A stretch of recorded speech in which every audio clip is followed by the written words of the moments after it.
Ben Haskar Ayboğa. Dersim merkezine bağlı Pirtarla köyünde dünyaya geldim. İlkokulu bitirdikten sonra Dersim merkeze geldik. Dersim merkezde şehit olan Mitan abim de aynı şekilde ortaokul ve liseyi orada okudu. Biz toplam 6 kardeşiz. 1979'da Mitan Almanya'ya geldi. Ben 1981'de geldim. 1960'larda gelmiş babam Almanya'ya. Daha sonra aile birleşimi de 1979'da abimin gelmesiyle, daha sonra 1979-80'lerde anne ve bütün kardeşlerim geldi. Ve ben de 1981'de geldim.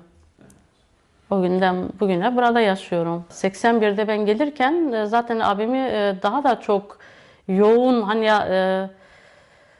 sağlık açısından buraya gelmişti ve siyasi biliyorsunuz korkular vardı. Çocuklarını kaybetmeme amacından dolayı buraya geldi. Daha sonra burada da çok yoğun çalışmalar gösterdi. 8 saat çalışmasının dışında da gerisini partiye ayıran biriydi. Ve o yoğunluğu biliyorsunuz Dersim kitlesinin bulunduğu bölge Rususheim bölgesiydi. OPL'den dolayı da çok yoğun bir kitle yaşıyordu burada. Yani asimilasyon olan bir bölgede abimin böyle büyük bir çabayla, büyük bir sabırla bu kitleye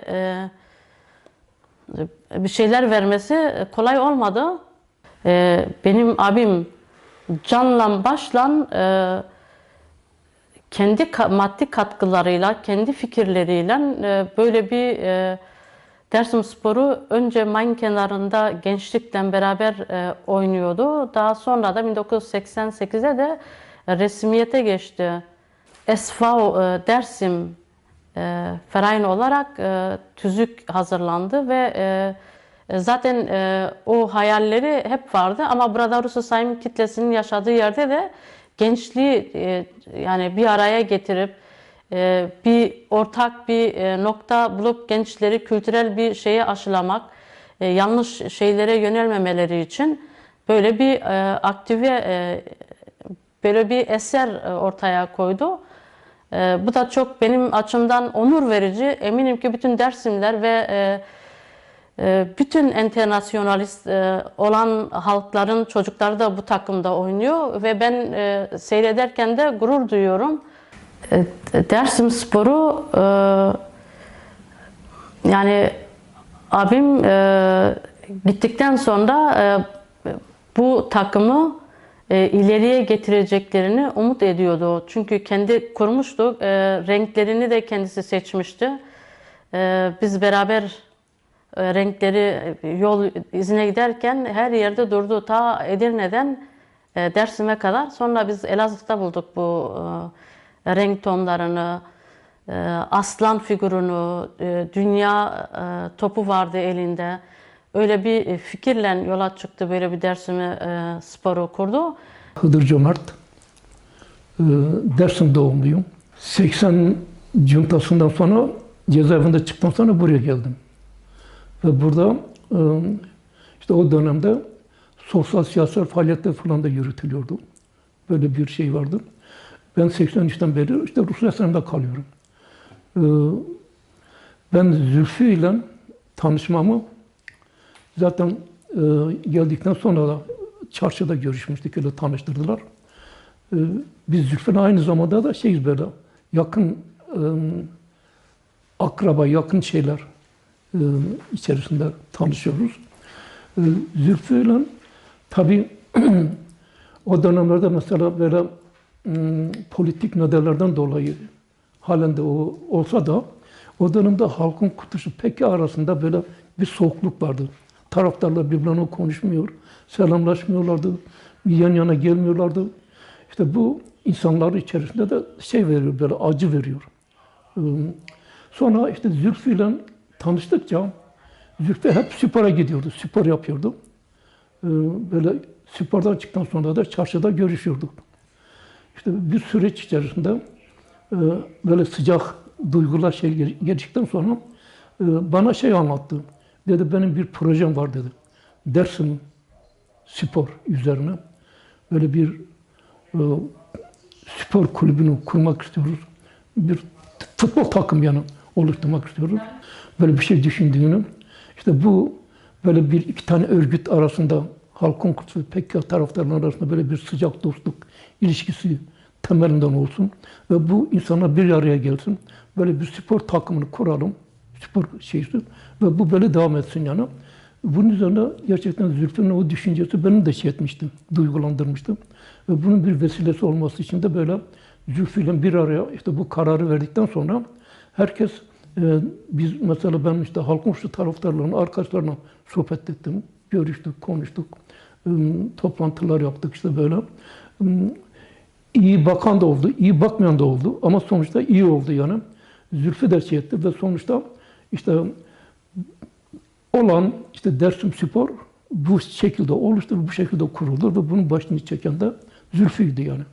O kurulduktan sonra da Zülfü'nün Dersim Spor içerisindeki o ağırlıklı eğilimi işte takımın güçlenmesini şey etmekti.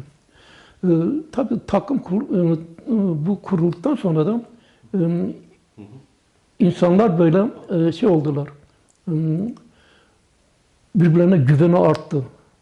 Yani böyle spor bu hem iki örgütün arasındaki kardeşlik ve duyguların gelişmesinin yanında bu sefer de Rusya olan diğer takım yani değişik ülkelerden gelenler vardır. O takımlarla konuşmak. Onlar arasında da böyle dostluk, kardeşlik köprülerini oluşturmasını sağlamaktı. Ve bu böyle oldu, böyle gelişti yani. Ali Kadir arkadaş sonra kalktı işte bu geçen birkaç yıl önce işte bizim başkan isminde bir tane kitap çıkarttı.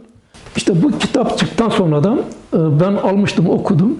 Zülfü işte bu şeyde gölgelendiğini, isminin gölgelendiğini, onun hakkının verilemediğini şeysi bende oluştu yani. Bunu çeşitli arkadaşlarla sohbet etmiştik yani o dönemde. Yani bir durum anlatılırken en azından o dönemin içindeki arkadaşlarına danışılması gerekiyor. O insanların da görüşleri alınması gerekiyor. Böyle bir durum olduğunu, neden insanlar nasıl bakıyorsun, nasıl bakmıyorsunuz diye bir öneride bulunamadı. Fakat ben işte görebildiğim arkadaşlarla sohbet etmiştik yani böyle bu Dersim Spor'un kuruluş nedeni buydu. Sizinle işte böyle toplantılar yapmıştık, konuşmuştuk, sohbet etmiştik. Kimi arkadaşlar o dönemde bugün için söylediler. Ya pek fazla şey etmemek gerekiyor, karışmamak gerekiyor, pek fazla şeye girmemek gerekiyor. Gitmiştir artık yani. Böyle bu insanlar o dönemdeki olan bir sürü iyi niyetlerini bugün de sürdüremez oldular. Yani Zülfü'nün niye böyle bu kadar gölgelendiğini, niçin isminin çıkarılamadığı konusunda olsun. Esas bu düşüncenin Zülfü'nün düşüncesi olduğunu ve onun düşüncesi, önerisi sonucu bu oluştu. Yoksa böyle insanlar o kitapta okuduğum işte insanlar gelmiş bir araya hemen böyle kurdu ve böyle oldu. Olmadı yani. Bunun bir ön aşaması var. Bu ön aşamasının başını çeken de Zülfü'dür. Zülfü'nün bu önerisi üzerine böyle bir olay gelişti. Oturdu yerine, tuttu yani. Yani bu kitap mesela böyle başlanabilirdi. İşte bu öneri düşünce, Zülfü'nün düşüncesiydi. O bize geldi ve biz böyle bunun üzerine böyle bir şekilde oturduk ve bu takım böyle oluştu diyebilirlerdi. Ama öyle bir anlattılar ki, kitapta öyle bir şey var ki, sanki böyle çağırmışlar Zülfü'yle birlikte işte bu Dersim Spor kurulmuş. Yani kitapta öyle bir imaj var yani. Çağırmışlar Zülfü'yü, Zülfü sen de gel katıl bize. Yani takımı böyle kuralım. Ama böyle değildir yani. Bu önerinin Zülfü'den geldiğini ve Zülfü'nün önerisi üzerine bunlar oluştu ve böyle bir takım kuruldu. Bu anlatılmış olsa ayrı. Zülfü'nün PKK'ya katılması, dağa çıkması, mücadele etmesi, şehit düşmesi onurlu bir şey. Buna karşı çıkmamak gerekiyor. Ve bu da yani kitapta belirtilebilirdi. Hatta yani belirtilmese de en azından yani dağa çıktığını, işte dağda düştüğünü veyahut da işte bu düşünce Zülfü'nün önerisi olduğunu da altta not olarak da belirtebilirlerdi yani. Ekstra bir not, ek not. 1992'de Bochum Festivali'nden Gella saflarına gitti. Mahsuni Korkmaz Akademisi'ne katıldı. Zaten hep idealleri peşinde koşan biriydi. Burada Dersimspor'u da nasıl kurdu, hayata geçirdi. Aynı şekilde mücadelesini de hayal ettiği yerlere, topraklara gitti. Dersimspor'un yıl dönümü falan olduğunda bilgi veriyorduk kendisine. Mektup ben yazıyordum, kardeşim yazıyordu. Arkadaşların aracılığıyla iletiyorduk kendisine. Merhaba, ben adım Doğan. 55 yaşındayım. Kuruluşundan beri Dersim 1988'den beri şeyde oynadım, birinci takımda oynadım. Şu anda antrenörlük yapıyorum. 8 ile 10 arasında çocukları antrenörlük yapıyorum. Dersimspor şu anda grup ligi oynuyor. Ön taraflarda oynuyorlar. Şu anda iyi gidiyorlar. Takım iyi şu anda. Rahmetli Zülfü Ayboğlu. Yani ben de baştan beri vardım.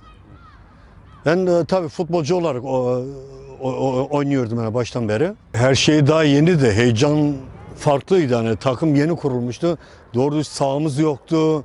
Mayın kenarında çimende oynuyorduk. Her şey yeniydi de yani. Nasıl diyeyim? Zülfü Ayboğlu çok iyi bir abi, değerli bir insandı. Yani çok fedakar bir insandı. Sağ olsun onun sayesinde bu takım kuruldu. Buraya kadar geldik. Ben Emine Uvaçin, Dersimli bir ailenin, babam Dersimli, Kureşan Naşiyetinden öğretmen.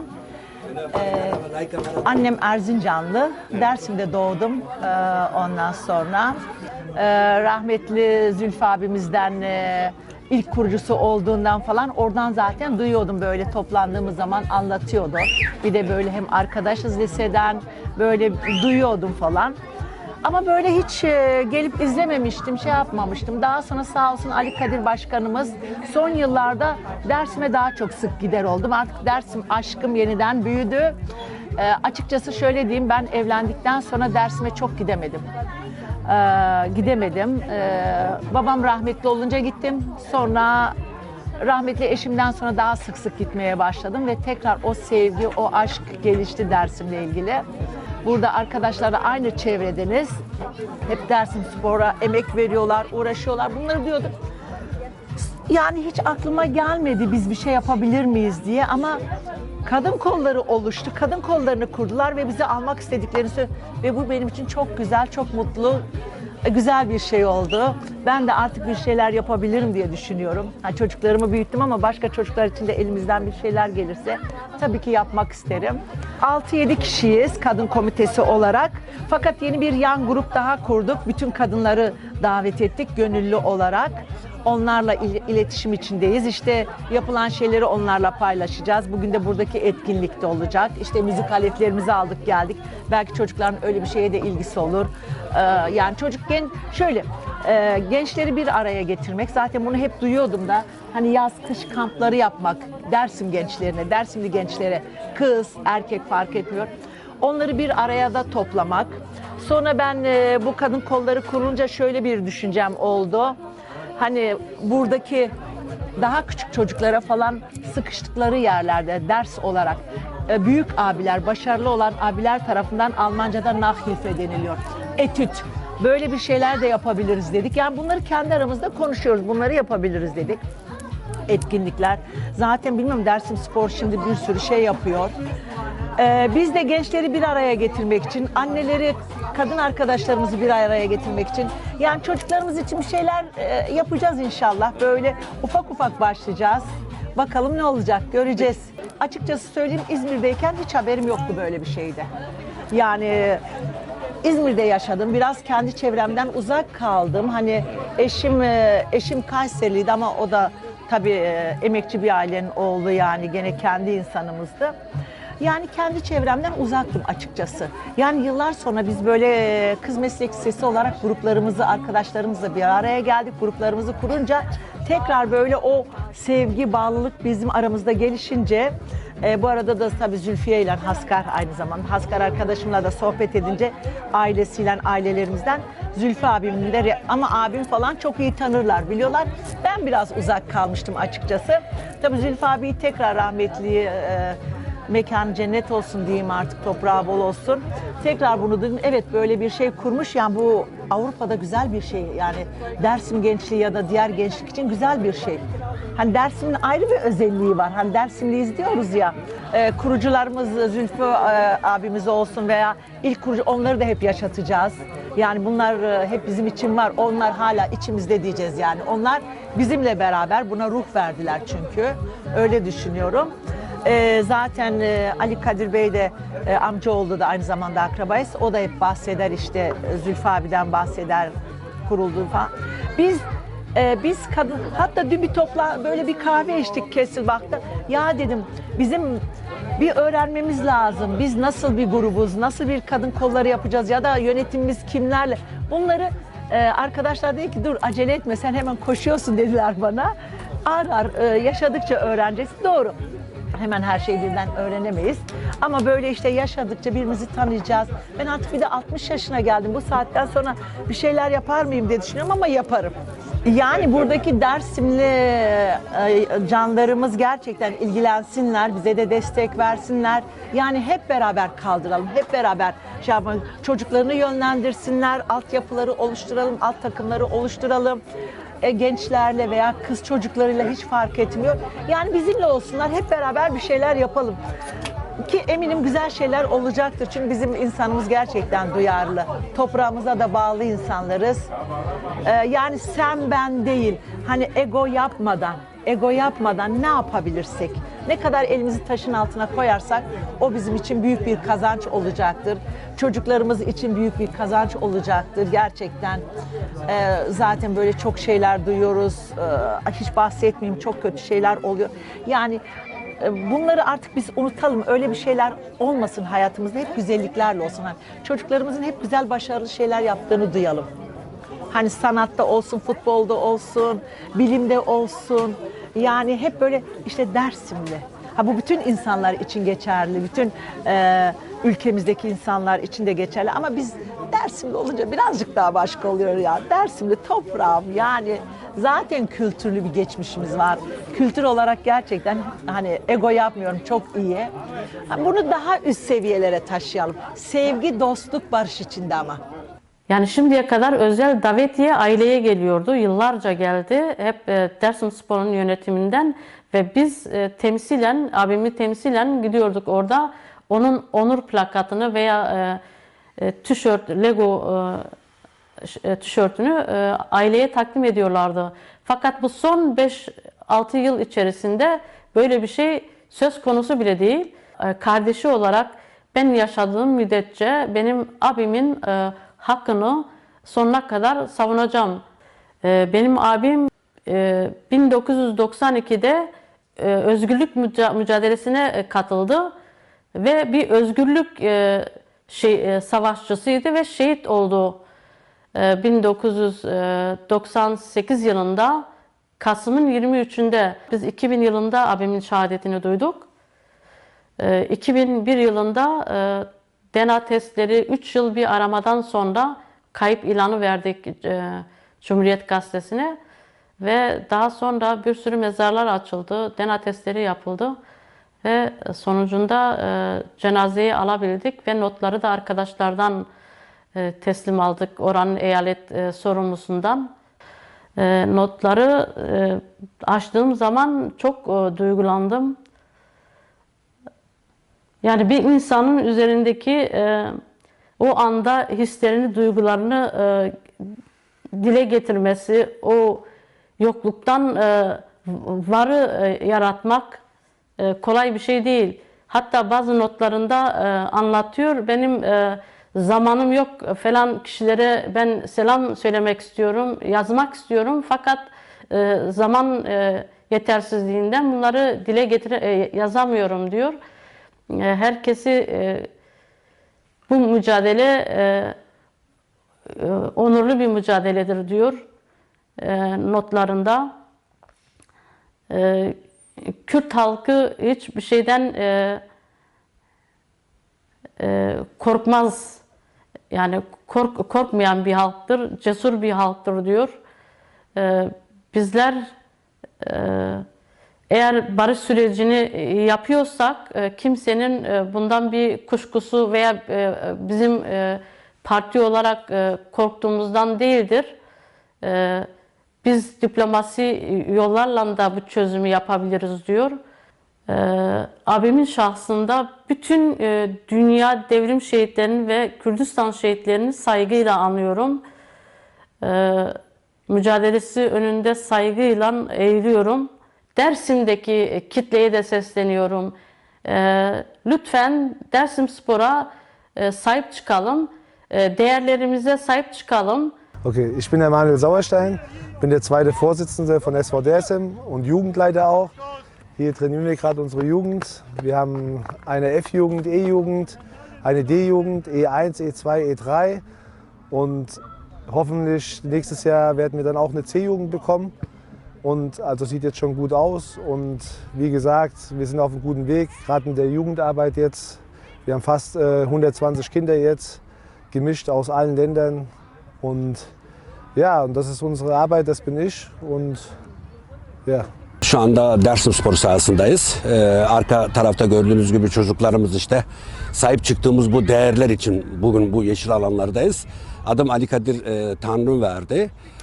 Zülfü Aybaba'nın önderliğinde 1988'de belli bir arkadaşlarla memleket özlemi için bizim burada Main kenarında hep toplanırdık, sohbet ederdik.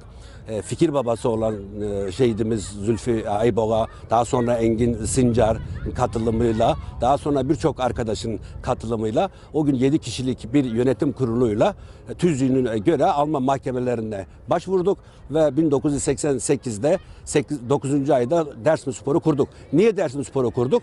Şimdi kendi topraklarımızda zorla sürgün edilen kimliğinden, Kürtlüğünden, Aleviliğinden, itikadından, inancından bir toplumuz. Şimdi dönem dönem biz babalarımız o dönemlerde sadece Opel'e işte 2 bavul çalışmaya giderlerdi. Belki de 2 bavul eşyayla tekrar memleketimize geri dönerdik. Ama maalesef evdeki hesap çarşıya uymadı, tutmadı. Ve biz de dönem dönem yani o ülkeden zaten zorbalıklar, sürgünler yaşadık. İnancımız, itikadımız, Kürtlüğümüz inkar edildi. Halen asimilasyonda gibi halen de inkar ediliyor. Biz de burada kendi insanlarımızı, kendi kültürümüzü, kendi değerlerimizi korumak için, gençlerimize özellikle sahip çıkmak için Dersim Spor kurduk. Neden Dersim Spor? Şimdi zorla 38'de Dersim'in zorla deşifre edilmişti. Dersim Spor'u Tunceli kanununa göre Tunceli yapmışlardı kalandan sonra. Ama biz burada Dersim adına kurduğumuz zaman biz burada tehditler de aldık.